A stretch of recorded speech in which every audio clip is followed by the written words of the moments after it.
Magandang umaga mga kapuso. Unang araw po ngayon ng Simbang Gabi o Misa de Gallo at nandito nga po tayo ngayon sa Minor Basilica and National Shrine of Jesus Nazareno o mas kilala bilang Quiapo Church para nga po masaksihan at maging bahagi rin ng unang araw ng Simbang Gabi. At alas 4 nga po ng madaling araw kanina, ginanap yung unang Simbang Gabi o Misa de Gallo at talagang nakita natin na punong-puno talaga yung simbahan. Bukod sa mga nakaupo, marami rin pong nakatayo. At katunayan, sa sobrang dami ng mga tao, may mga ilan tayong nasaksihan na mga nahilo dahil nga po sa dami ng tao sa loob. Pero nasundan pa itong 4 a.m. Mass ng isa pang simbang gabi kaninang alas 5 naman ng umaga. So yung ongoing po na misa ngayon ay regular Mass na po yan. So sa kabila nga po ng malamig na panahon ay hindi naman po napigilan ng ating mga kababayan. So talagang tuparin pa rin itong pagsisimba, yung part ng Novena Mass o yung 9-day na misa. At para bigyan pa tayo ng karagdagang update at paalala na rin po kaugnay sa pagdiriwang nga po at pagiging bahagi natin ng Simbang Gabi, makakasama po natin ng live ngayong umaga ang liturgy head po ng Quiapo Church na si Ginoong Adrian Hapa. Magandang umaga po sa inyo, sir. Good morning po. So una po sa lahat, kumusta po ang unang araw po ng Simbang Gabi? Magandang umaga po sa ating lahat, mga kadeboto ng mahal na poong Jesus Nazareno. Miss Maris, ngayong pong umaga o ngayong unang araw ng ating Misa de Gallo, ito po ay inumpisahan natin ng 4 a.m. and then 5 a.m. Ito po ay siyam na araw na paghahanda natin bilang pagunita natin sa Pasko ng pagsilang ng ating Panginoong Hesukristo. Okay. Ngayon, ang mga paghahandang ginawa naman po ng simbahan ng Quiapo, lalong-lalo na po ang espiritual na paghahanda ng mga tao, ay yung pagsisimba at yung pagsasakripisyo, pagising ng umaga ng mga tao. At meron din kami mga medical team na nakapalibot dito sa Quiapo kung sakaling magkaroon man ng hindi inaasahang pangyayari o mga nahilo.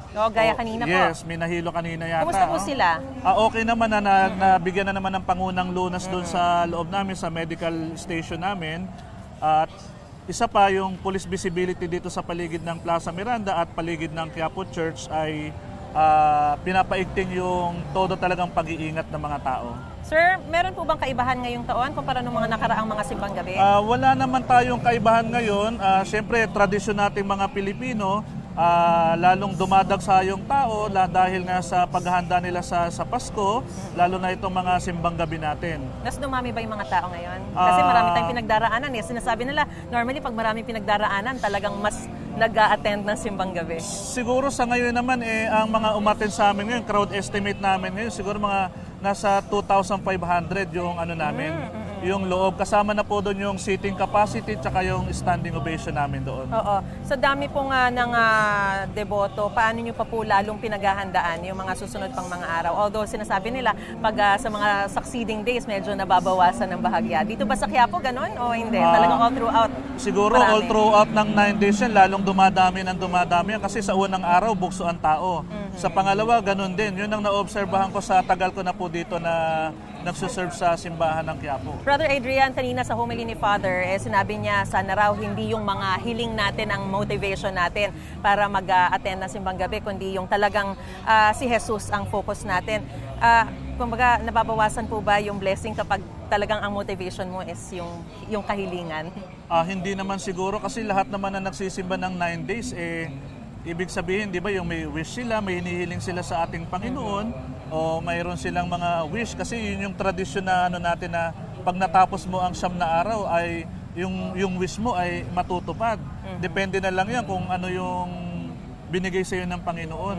Huwag mo natin mag-expect kung ano yung ibibigay ng Diyos, di ba? May paalala po ba kayo sa mga mag-a-attend pa, mga deboto mag-a-attend pa sa mga susunod para sa na mga araw? kadeboto natin na mahal na pong Jesus Nazareno, sa mga magsisimba dito sa Quiapo Church, ay paigtingin lang po natin yung kaligtasan. Huwag tayo masyadong magdala ng ating mga kagamitan.